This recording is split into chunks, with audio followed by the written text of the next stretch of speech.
Good morning, good afternoon, good evening, good middle of the night, maybe for some. My name is Jennifer Moe, and I'm the Executive Secretary of the Religious Education Association.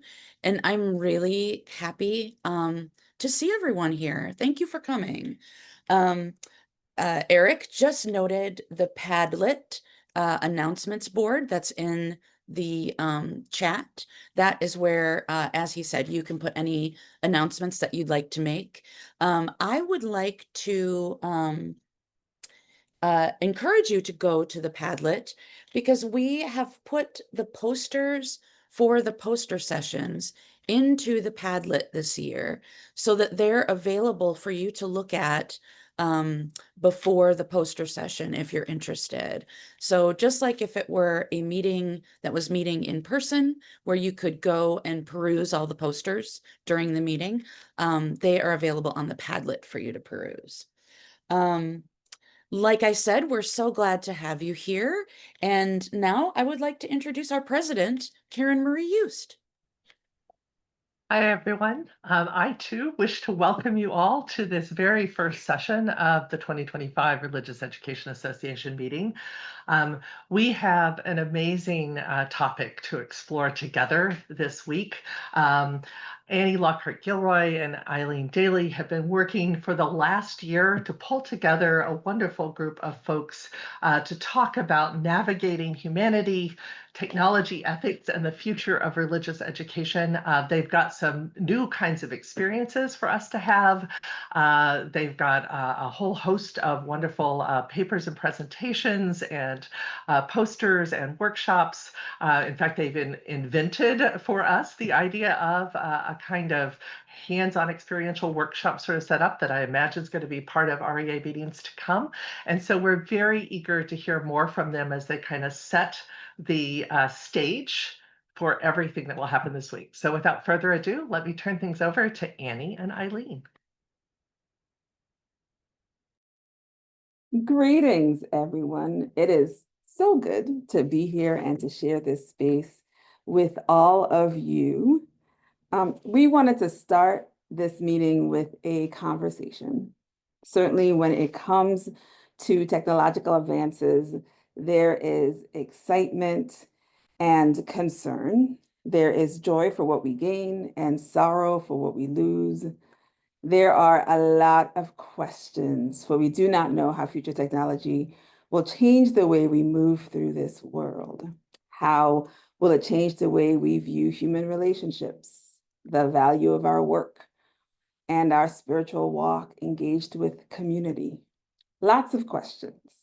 We will explore all these questions this week, not all of them in this conversation, but we wanted to open with this meeting with a brief conversation first with the two co-chairs. So I'm going to start with a question for Eileen. Hey, Eileen. So in our pre-conference edition of the journal, we talked about what sparked our interest in this theme, what has happened in the 2 years since we started this conversation to encourage our digital engagement to cause you to ponder or to horrify you. So what sparked your interest? What's happened since then? How are you encouraged or maybe scared a little bit? Thank you, Annie. And I would add my greetings to yours. Hi, everybody. I'm seeing all these names and faces. It's like, oh, I wish we could hang out and get a cup of coffee after, but we'll find ways of doing something like that. So I originally wanted to explore how the field of religious ed was thinking through the effects that digital media, and 2 years ago, I was especially thinking social media, were having on human lives. It was post-pandemic, and some people were going back into churches, mosques, synagogues, and temples, but something had changed. If anything, that scenario is in a way worse now than it was then, at least for young people. Loneliness, isolation, the suicide rate, the algorithms that are all designed for addictiveness and so forth. it may not quite horrify me, but it certainly saddens me. I think that older generations who had learned how to engage with others in a way that wasn't about being an influencer, right? Maybe finding some sense of community in the social media world. But even for us, the social media giants have become more about selling us something than providing us a space to hang out with our old graduating class, for example. I do reach a level of horror when I see the quantity of fakeness. I don't typically access much broadcast television, so I was watching YouTube for the conclave and my early Pope Leo the 14th info. Now, because I did that, the YouTube algorithms give me tons of Pope Leo coverage, and I'm blown away by the amount of fake news in it. A couple of the times I've gone, really? He made that appointment? That kind of surprises me. And so I look it up. No, he didn't make that appointment. No, that person isn't a person in the. Anyway, fake news. A lot of it is just little videos that have lovely stories. There's a lovely video with the fake appointments, but they're completely made up. So that's where the horrifying is coming from. The wondering, I am doing some wondering. The wondering is taking the form of discerning whether RE scholars could or should say something that would influence the development of the AI algorithms for the good, obviously. Alternatively, is there a way to help users see and hear clearly, show them how the distortions work and help them correct? You know how if you look through binoculars backwards, it distorts everything? Well, can we teach them how to be aware of that distortion?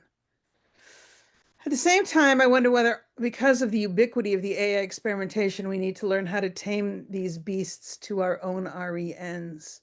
I think of Daniel hanging out in the lion's den, but not getting eaten. Is there a way for us to hang out in the lion's den of AI and not get eaten? Maybe with God's help. Okay, so how would you now name what you wanted to explore when we started this, and what has happened in the meantime that has energized you, horrified you, caused wonder, etc.? So in our first conversation, I was thinking about mostly virtual spaces as access, and in particular, virtual spaces as disability justice, right? The importance in this conversation of we have this moment of everybody in virtual space and then removing folks from virtual spaces. There are a lot of people with mobility issues that are a little concerned, me being one of them, right? So that was the initial idea for me in terms of technology and what these different spaces can provide. So my current research is with young people with physical disabilities, so I've been engrossed in that. So I think what concerns me isn't necessarily further technology. I will admit that I have a little bit of glee because the stuff put out by ChatGPT is kind of bad, right? So I feel like, my writing and stuff is kind of safe for now. Because the books that I quote actually exist. So I feel safe for now.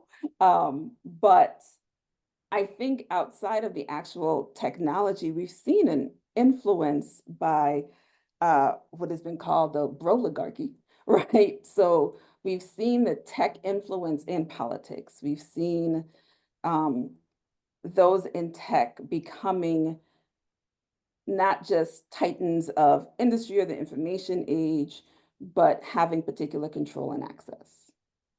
And that concerns me often because, with particular knowledge, who knows what is being done with this information, right? I'm also realizing that while virtual spaces give access, I always think about what is gained and what is lost. And what is gained is not having to necessarily be in pain just to be with people. But what is lost is a certain sense of community, and that maybe, as you were talking to Lisa, some isolation, right? So I'm also being intrigued by various technological advances for different health purposes, and I'll talk more about this in a later plenary. But the growing of what people are calling post-human, not a term I particularly like, right? I personally like to think that I always want to be a cyborg, but these different technologies that allow people to move, to speak, to do a variety of things that they could not have done before. So there's concern and there's excitement, which I imagine is in many people who are listening to me right now, right? Like, what are the possibilities and what could be the kind of scary things that often make our mind move to very scary science fiction movie-ish kind of feel of things. Well, and in the throes of all of that, who are you reading or listening to these days?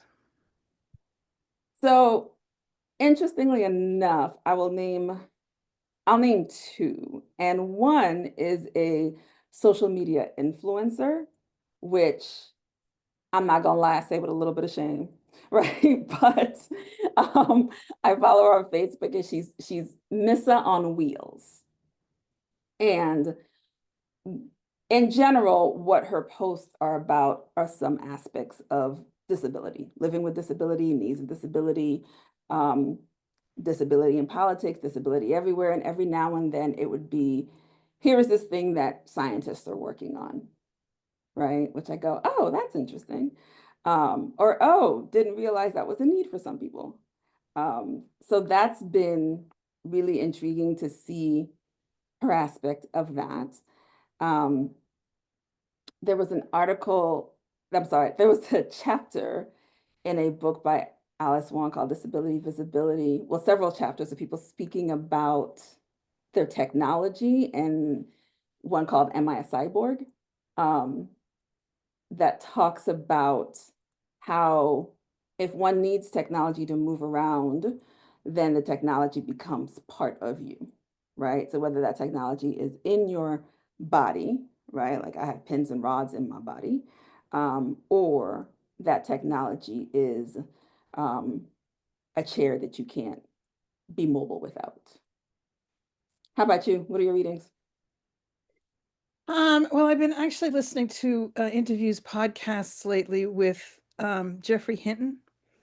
He's formerly of Google, and some refer to him as the godfather of AI. Now, the term godfather might be worth unpacking in this context, but I'll let that go for now. He basically developed the computer systems that function as artificial neural networks. In other words, computer software systems that function similarly to our nervous systems, the way our nervous systems function. And these are the basis for many of the currently popular AI systems. He's not quite a doomsayer, but kind of. He's definitely about we need to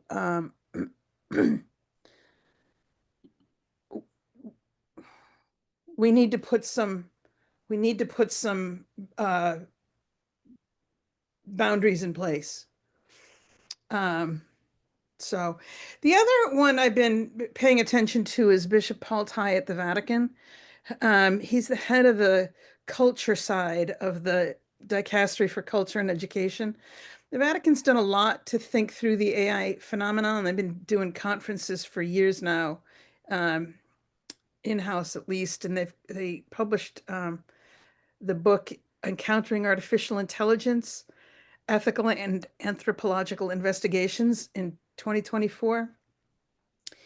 So I sort of trust him to be sort of paying attention, and that if I pay attention to him, he's putting up enough answers for me. Anyway, Those are two of my biggies these days. I will mention, or I will now maybe take a turn. The technologies we've been speaking about are pretty recent. But it is important to realize that technology has been happening since humans created stone tools, or at least that's what Wikipedia says was the first type of technology. How do you define technology, and or what do you see as new adaptations of new technologies or anything in that realm? So so my definition for technology is the conscious application of existing objects to enhance human abilities in a new and different way. So while we would not call a tree branch a piece of technology, right? If that branch is altered so they can be used to help someone walk in a more sturdy way, then that walking cane or cane is a piece of technology. And this definition, I think, also allows us to see technological advances as separate technology. So you can't have the car without the wheel. But one could argue that the car has had more of an impact on the way that people live their lives than the wheel on its own, right? So you can separate the internet from the computer. And of course, we can argue those things for a really, really long time, which leads me to a question, because, let's get arguing and bring in our participants as well. So the question it leads me to, a little fun question, is what would you say is the most significant technological advancement in relation to the field of religious education, and why? And yeah, it's an impossible question, but. Well, if I'm going to stay true to my own dissertation, I have to go probably with stained glass. My whole thing about visual art and religious education, and what stained glass brought in was a vast new quantity of colored light into the religious space. I mean, if we're going to say God is the light of the world, then this is a way to emphasize that. And at the same time, because they made the windows into stories, it told the stories of scriptures to an often illiterate audience. At least back when stained glass was first a big thing 1,000 years ago. And I will mention that Wednesday morning's plenary by one of Team Lab's executives addresses the way that artistically configured colored lights are inviting people to a renewed sense of wonder and awe. How about you? What would you name? So, I've had some time to think about it since, wrote the question. I'm going with the printing press. I think the printing press kind of allowed us to open up and understand who views knowledge, right? So it changed the way we view knowledge and who gets to have it and who gets to make it. I think that social media actually does the same thing, but I'm going old school today. And recognizing, of course, that when you gain particular things, you also lose particular things, right? So I'm grateful for the printing press for, that's how I acquired most of my knowledge. But I also know that the printing press, as many things, became a gatekeeper in and of itself, right? So there was some knowledge lost, especially when it came to the importance of oral tradition and oral history. Now, interestingly enough, the arguments against the harm of the printing press is similar to the arguments of social media, right? So if you can read a book all by yourself and not have to be taught in a group by others, then that's social isolation, right? And now all these different people are writing books. And this is just too much information for people to gather out, right? So the same arguments there, I come out with social media and I see the parallels, right? But I am certainly I also certainly find it interesting how we recognize, for example, that Socrates was a great teacher and philosopher, right? Even though he didn't write anything. But yet, right, today, even things like qualitative research, people kind of, certainly not people in this group, but people kind of look side-eye at it, right? As if every person with knowledge to share would have written a book. But still, I go with the printing press. And I'm going to ask this question of everybody and ask you to put it in the chat. What would you say is the most important technological advancement in the field of religious education? And as you chat that, I'm going to tell you something that we're going to do this week that will hopefully be a little fun. We are having a little tournament, Titans of Technology tournament, we're calling it. It's a bracket tournament a la March Madness. So we ask that you make these comments in the chat. The answers in the chat will be randomized into a bracket. There will be 4 rounds. So we will start with the top 16 today. In a few hours, it'll be up on Padlet. Every day, the links for the bracket and the Google Forms will be, the Google Forms we ask you to vote on will be posted on our Padlet.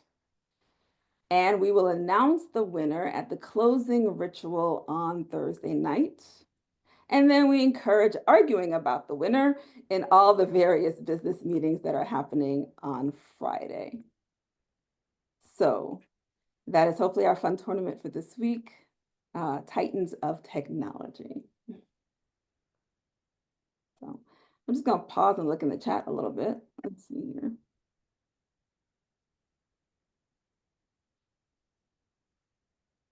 Yeah, Joyce asked us, I'd like to hear how the two of you answer the question in terms of technology in our lifetime. I've been teaching I've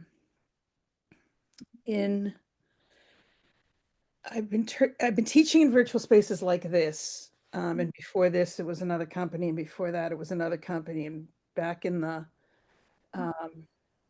mid 2000s, it was still another one. I'm forgetting now the names of some of those.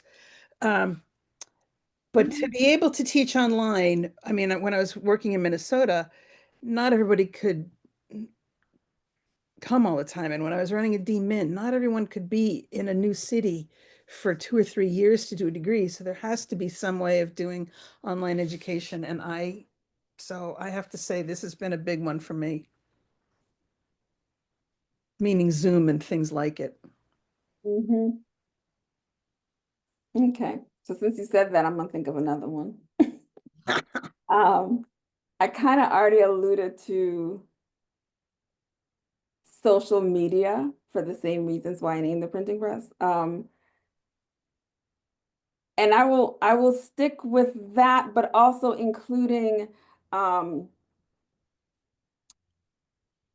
media and different ways to get your voices out there, right? About the spread of information. Now, granted, like you said, there's a lot of misinformation and it may seem too much. But I think social media, blogs, all of those things have made it somewhat easier to become a public theologian, right? Or so that it's not, the only way to be a public theologian isn't to get your soapbox and go stand on the corner. Your soapbox is in your pocket, right? So, and I don't think we can say social media. For me, it's social media / smartphone. I think the two of them are kind of combined.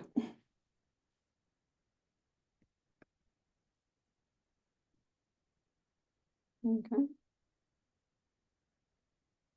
And we are seeing various responses, social media, we see printing press, Google, film, video. Those are some good ones. So please keep adding paper. That is important indeed. I would also include any future technologies that are on the rise. I mean, right now we see chatbots and not necessarily full AIs, right? What we're calling AI is really a collection of information. But any technologies on the rise as well. All right.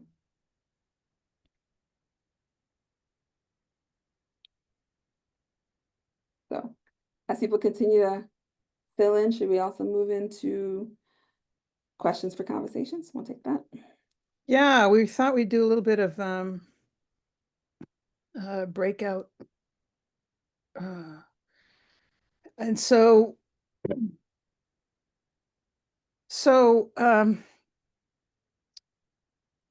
ideally we'll be able to ask 2 questions and put you in groups. So think about what key themes are you hoping that will be highlighted this week? What sparks your curiosity about this annual meeting? Maybe it's about AI, maybe it's about community and isolation, maybe it's about digital technology as an asset to RE. What are you hoping gets discussed this week? Okay. So I think we are back. Let's bring those questions into the larger group. Feel free to either write it in the chat or to unmute and voice it. What were some questions that were raised in your groups? I'll report out on my group. I would say several things came up. One, is AI threatening the very idea of religious education? Like, will bots take over our gig? And in that same sense, who are the gatekeepers? Are there gatekeepers for what is being taught from that world? And then there was that question of aesthetics, and is the fact of this technology reducing the power of awe and wonder showing up in the world, especially in the religious world?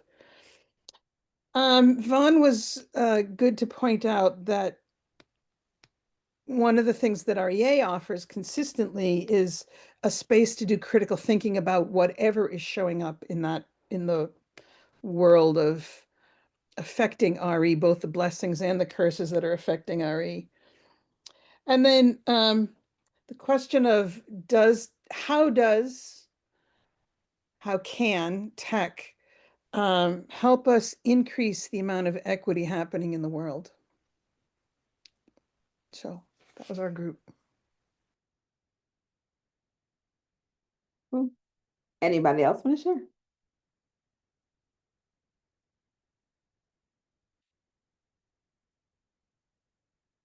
It looks like Emily Peck has her hand raised. Emily. I do. Thank you. Our group had 4 main questions. One, how do we stay connected in this digital age when we are all separated so much, especially with all of the various difficult things that are going on in the world? How can we teach our seminary or college students realistically, ethically, and responsibly around their use of AI?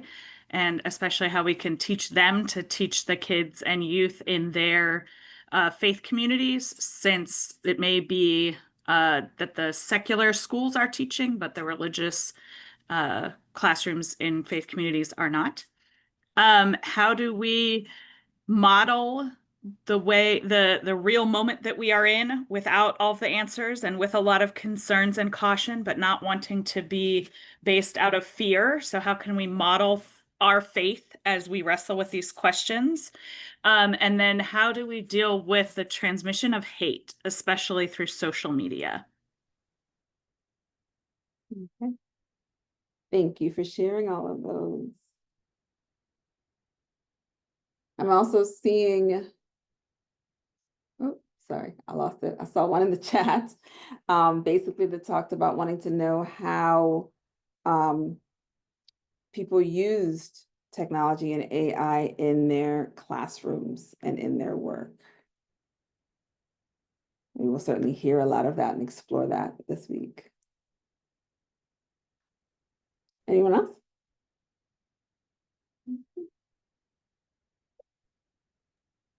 I see John's hand up. John, please share.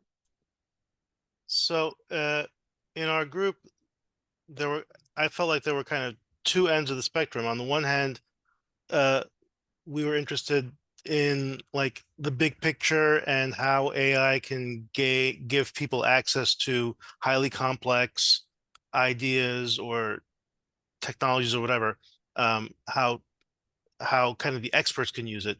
And then there was a question also of like how everyday people can use it in ethical and correct ways, like fixing your writing so that the writing is more like standard written English, or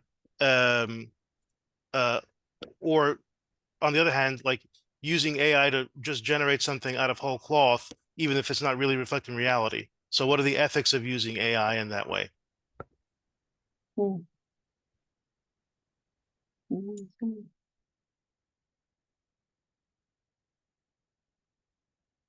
Thank you.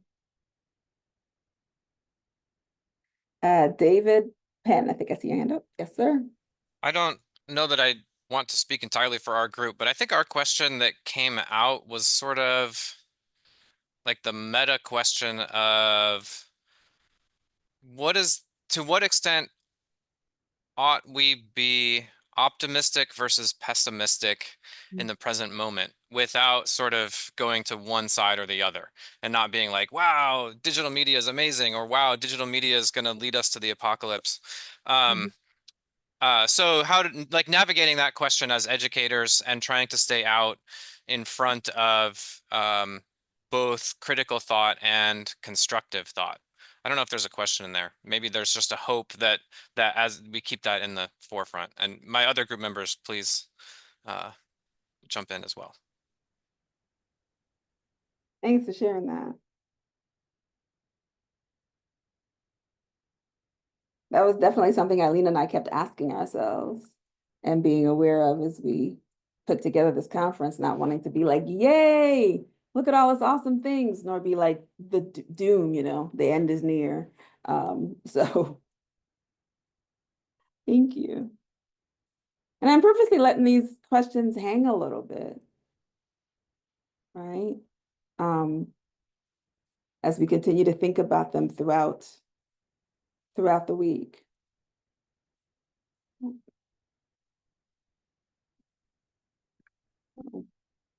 I will share our group raised some great questions, one being in the battle of gains and losses. How do we balance that so it isn't the same people all the time being disadvantaged? All right. That, we are gains, including as many people as we can, also recognizing that we then lose some people. And how do we make sure that we aren't always losing the same people through our various changes, through our various questions? Then there's the question of theological anthropology and exploring how technology helps us wrestle with that, right? You may have noticed that Eileen and I titled this Navigating Humanity, because we're thinking about how technology changes human connections, human and human identity. I think it was Eric that said, Eric, correct me if I'm wrong, in one of our early conversations about the conference and the title, that thinking about AI was one of the first times that he thought technology pushed the question of what is human. Or something like that. I'm sure he said it more eloquently, but it is, you know, we have seen technology replace work for centuries, right? For millennia, we've seen technology replace work. And now with the growing of AI, the question then becomes, is Descartes right? I think, therefore I am, and therefore maybe that chatbot, that's your friend. Is that, that chatbot is your friend and maybe, a little human. I'm not gonna lie, it creeps me out. But those are questions. Any other questions? I think there's a couple of notes in the chat, if you'd like to take a look there.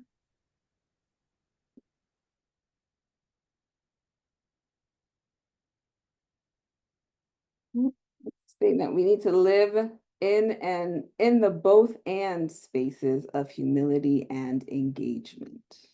Indeed.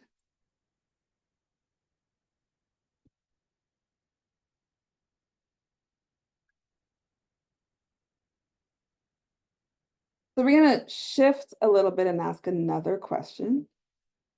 Oops, sorry, just on your tab. I'd like to add, our group mentioned the role of church, how church can possibly reimagine building of community, retaining a space of freedom, staying close contact with occurrences in the world, and respond constructively.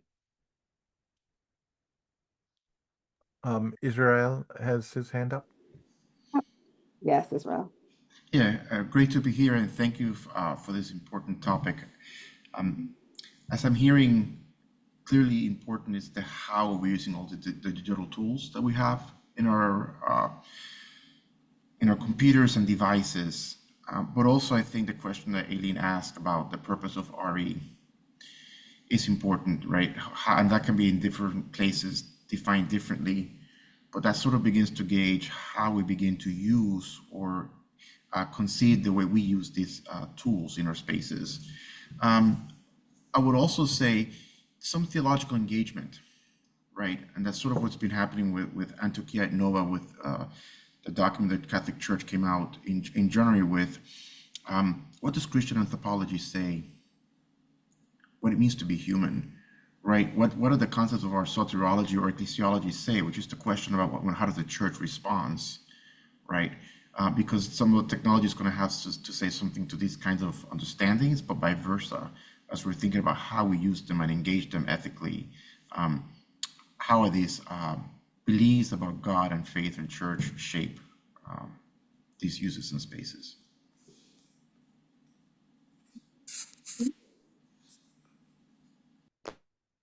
Thank you for that.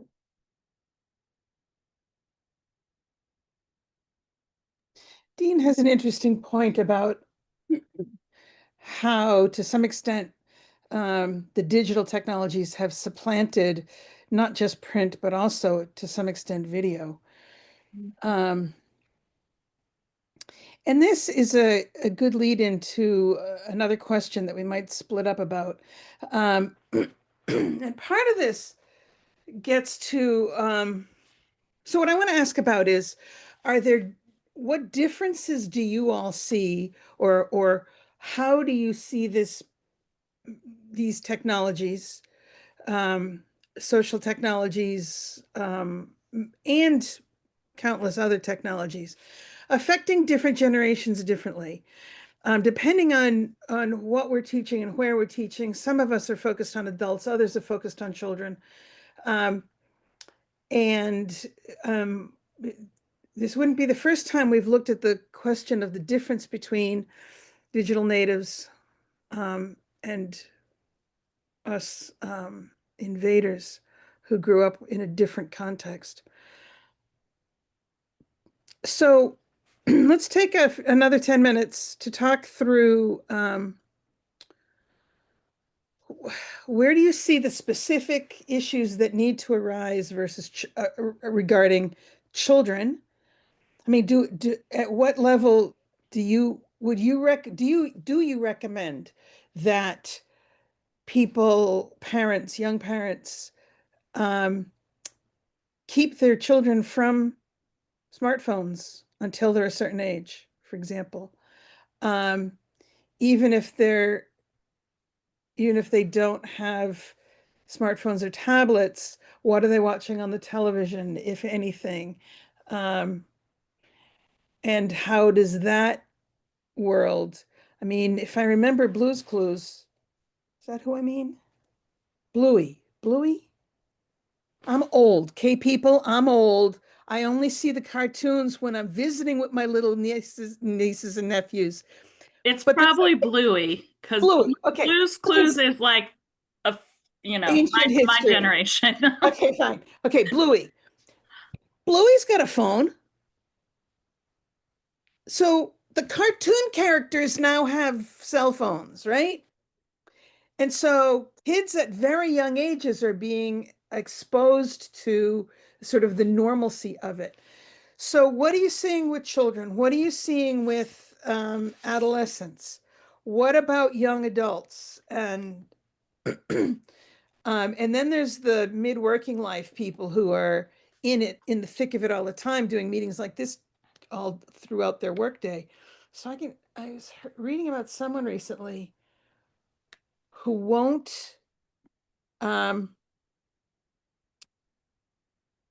who won't have a work cell phone at home. She leaves her work cell phone at work because otherwise they'd be bothering at home all the time. And she's like, no, I'm not having it. So there's burnout factors for mid-career, working adults. And then what about the seniors and the various the multiple generations within that now, and open technology? Do we do anything, not do anything with it? So kind of generationally, what are you seeing with technology, good, bad, and indifferent? Okay. You want to send us out there again, Eric? Well, that sounded like a spirited conversation, Eileen. Shall we start with that one?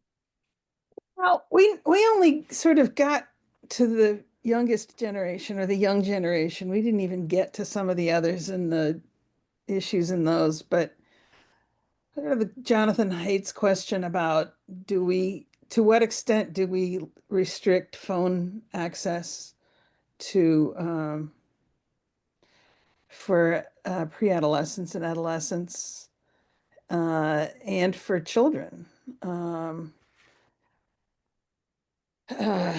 I have a couple of young cousins on the autism disorder spectrum, and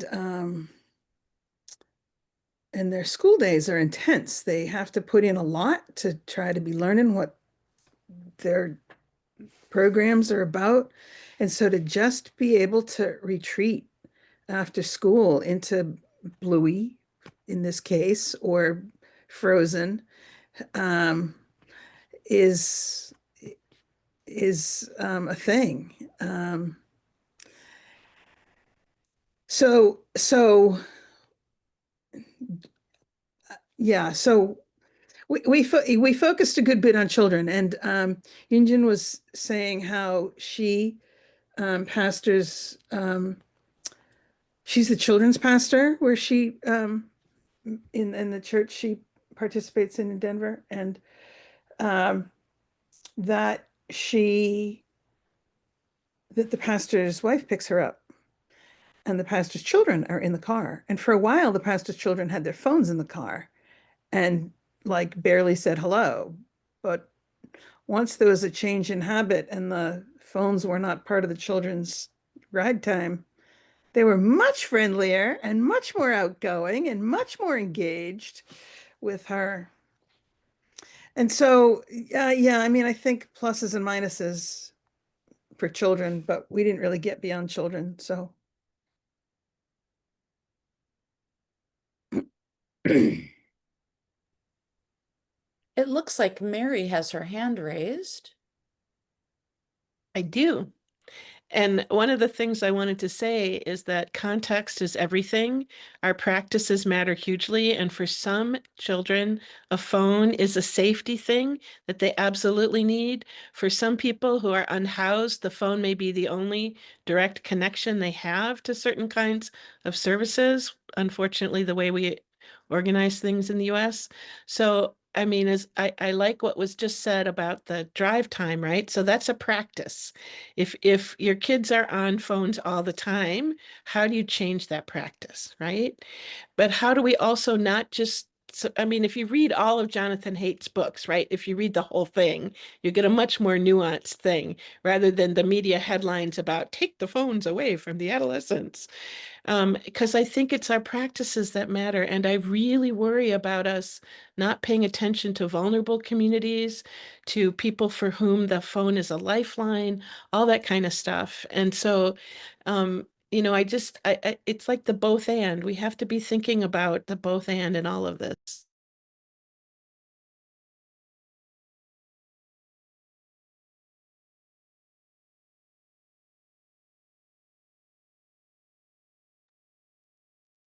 Eileen, you're on mute. Sorry, yeah, sorry. Thank you, Mary. Yes. And that it's context dependent requires a level of attention and consciousness that means we can't just slack off. So yeah. Other thoughts?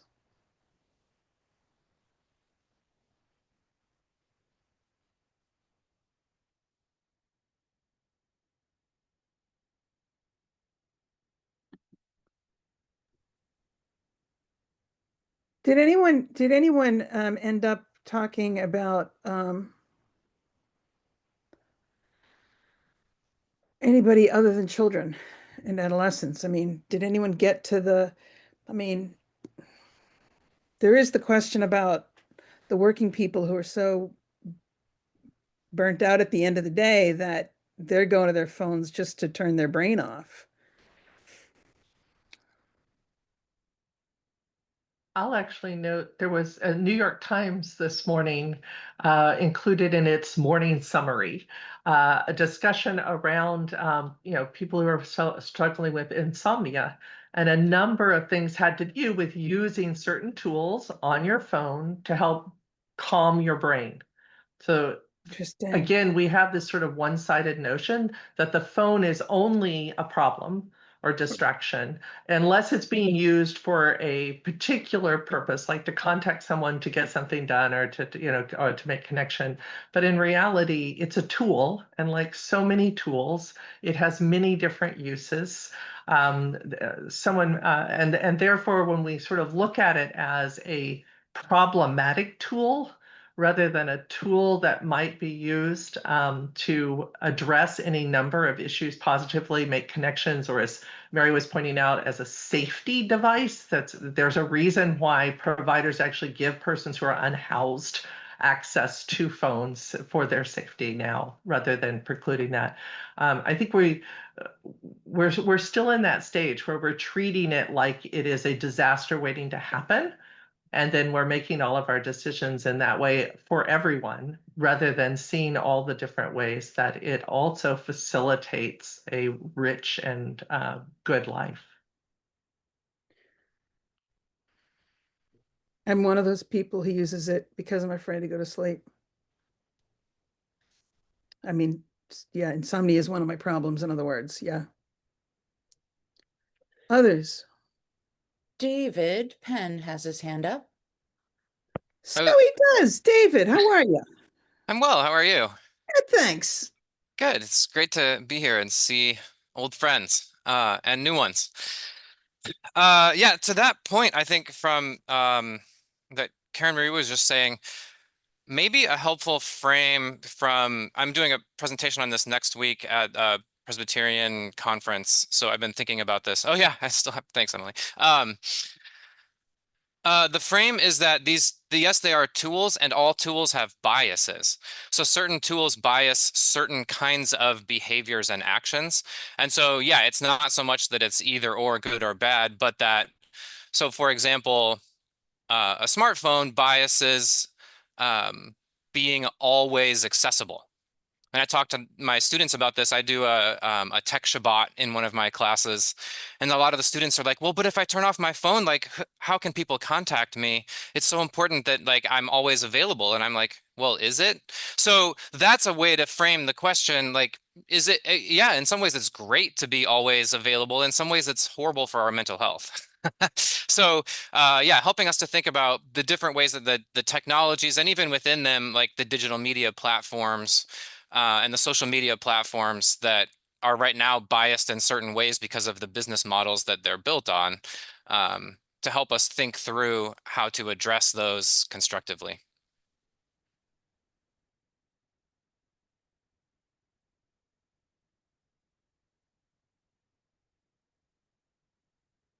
Thank you, David.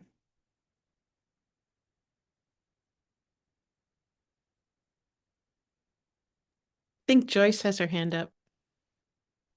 Thank you.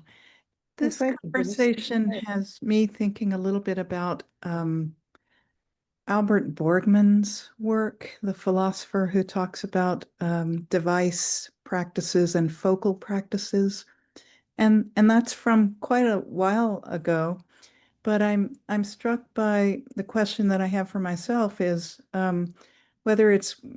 whether our current situation in some way amends that. So when Borgman talks about device practices, he's talking about practices that are oriented as a means to an end, primarily functional in that means to end way.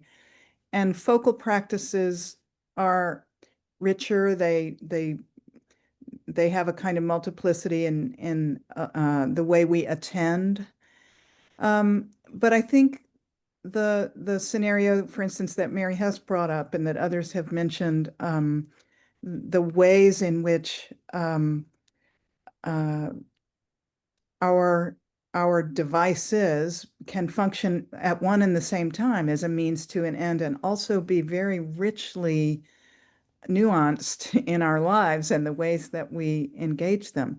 So maybe it's time to amend Borgman's framework a little bit. I don't know. That's just what I find myself thinking about as we're having this conversation.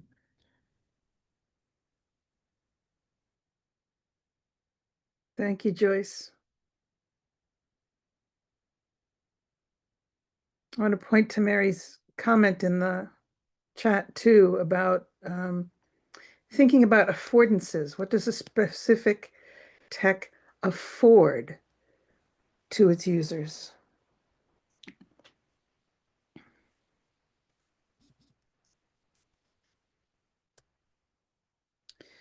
Um,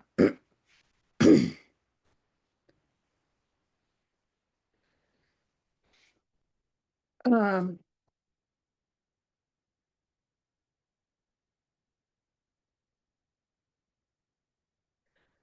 other thoughts that came out of that conversation, the conversations you all having?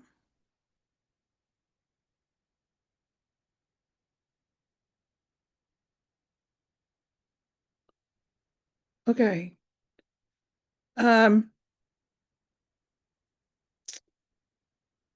So on the one hand, sort of conscious of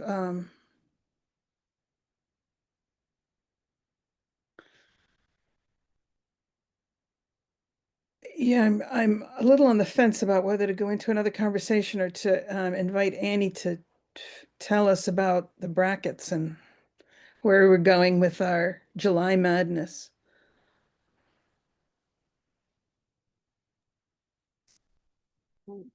Well, I think let's shift the conversation and talk a little bit about what we can look forward to this week, right? So many of these questions that have been raised will be talked about in depth throughout the week, which is awesome. And we also want to highlight, we also want to highlight a few different things that we're doing. One is demonstrations, which some of our colleagues are going to kind of talk about where the rubber hits the road, right? So we've talked about different theory in terms of technology in the classroom and what are the possibilities. And in some of these presentations, we're going to see, right? They're going to show us, invite us as one of the participants, and we're going to go on a journey with them as they demonstrate how they use it, right? We also have two sections, which is the work of the working groups, we have called it. We have several working groups of the REA, and two of them are going to present their work of what they have been doing. One is a book that started in the working group for adolescent girls. And another is the work of our LGBTQ plus members, that working group. So they're going to share with us. And then, yes, finally, we have our July Madness, as Eileen just called it. So here are our 16 finalists. Most important pieces of technology for religious education are paper, computerized video, generative AI, smartphones and tablets, easy travel and ways to gather. So that would be the car, the plane, the train. We lump those all together. The search engine, Google and its friends. The public library. Musical instruments. Coffee. I'll definitely be grateful for that in a few moments. Written text. The internet. Printing press. Film. The virtual classroom. Stained glass. And social media. So that's the top 16. In a little bit, there'll be an announcement on Padlet about how to vote. And then tomorrow we'll have our Elite 8. So enjoy. We randomized it and kind of just stuck them in pairs.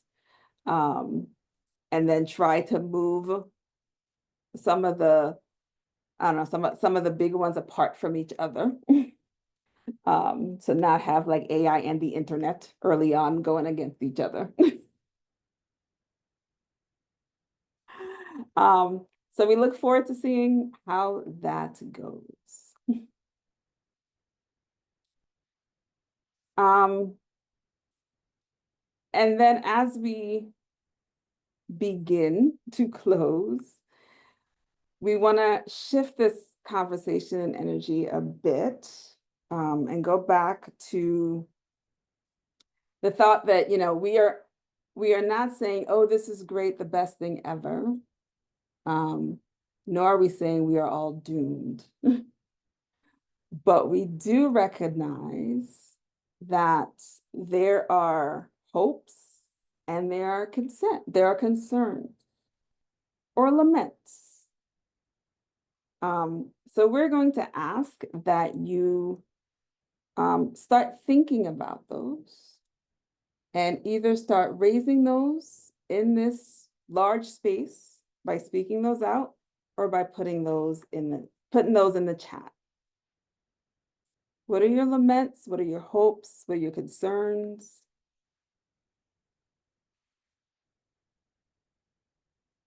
I will raise as a connection from last year's theme to this year's theme.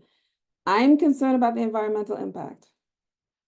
I'm concerned about the energy it takes to to run AI and the natural resources it takes.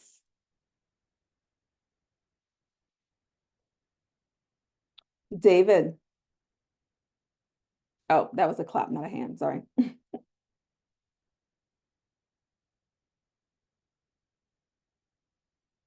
And we'll just popcorn it, so just unmute and speak or put it in the chat.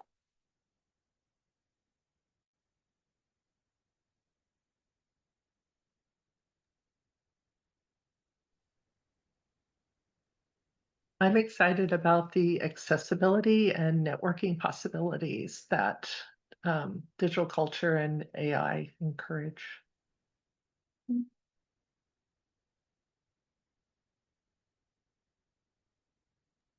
I love the fact that we can have people from multiple continents come to this. I mean, like the timing isn't perfect. Elizabeth did just have to go to bed, but the fact that she's hanging in Australia and still hanging out with us is cool.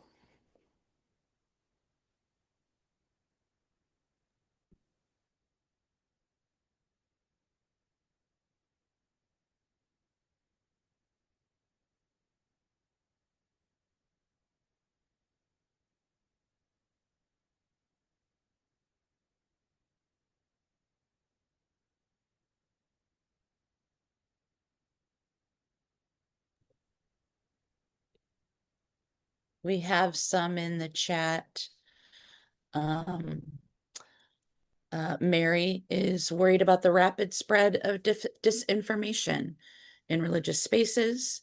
Emily is excited for knowledge to be more accessible, and laments that not all the knowledge is true or real, and a lot of people don't know how to discern the difference. And then John notes, can we do AI community and real life community without having to do 2 or 3 times the work? Paul is hopeful that tech can help us teach how to implement good policy, like housing for all.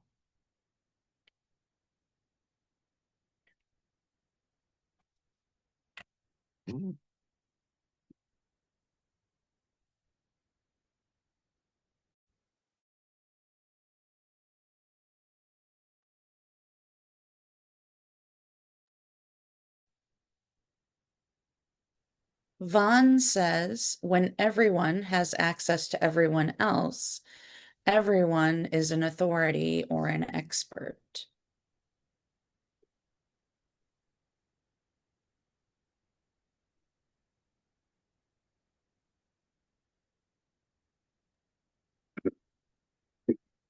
I'll throw in that one of the great things about being always connected or social media is that you are never alone.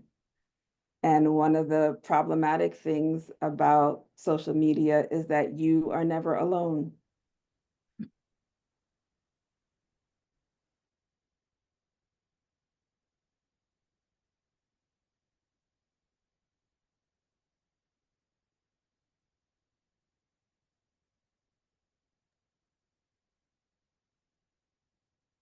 Mhm.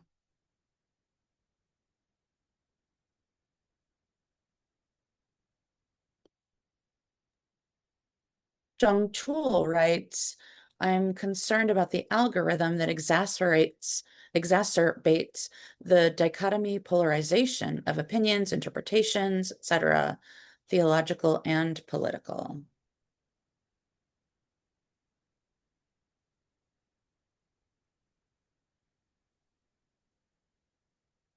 Paulinus says, I am hopeful that AI can lead us to a deeper self-awareness as well as a deepened knowledge of God.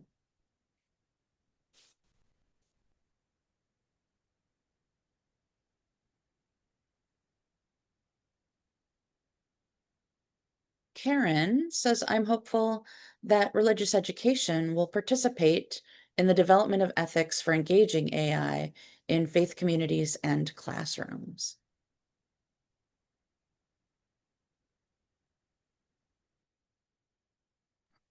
I want to echo what Karen just said. I think it's like, I don't expect any of us have access to Peter Thiel or ChatGPT guy whose name I just blanked on, Sam Altman, or most of the others who are at play in this. So our opportunity is to speak publicly, both in our academic writing and in any religious spaces that we're in.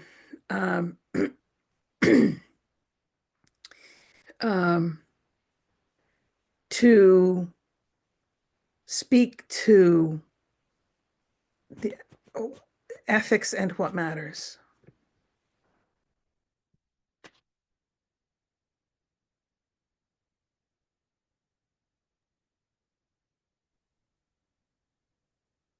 Karen Marie wonders how many of our institutions or organizations have AI policies in development or in place.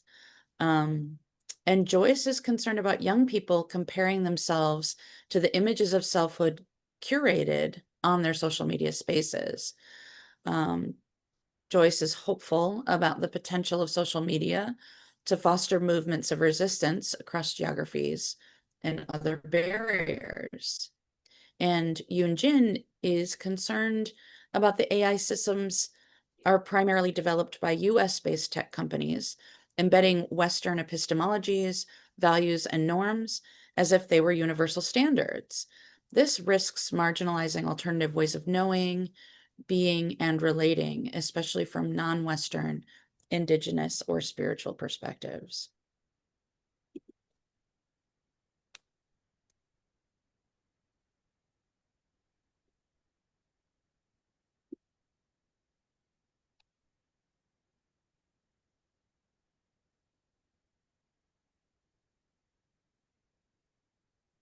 If you look in the chat, you'll see some examples also of folks responding to some of these questions.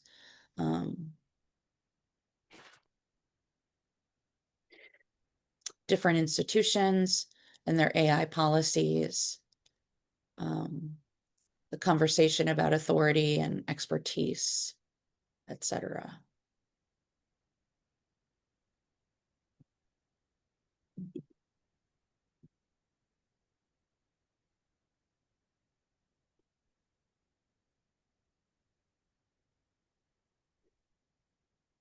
So all of these give us opportunity to discern and think and dig and question and be critical toward and reclaim and all of that over the next few days.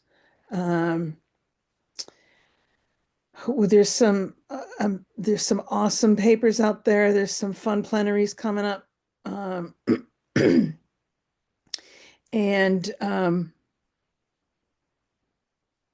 And we invite you all to be a vocal part of all of that. Other thoughts, Annie, while we're... Well, so I like to say, sounds like our conversations are getting started, yet this one seems complete. We are scheduled for a little bit more time, but we're going to end early. And I think Eileen and I are going to hang. So if you want to hang and chat, we'll hang and chat with you.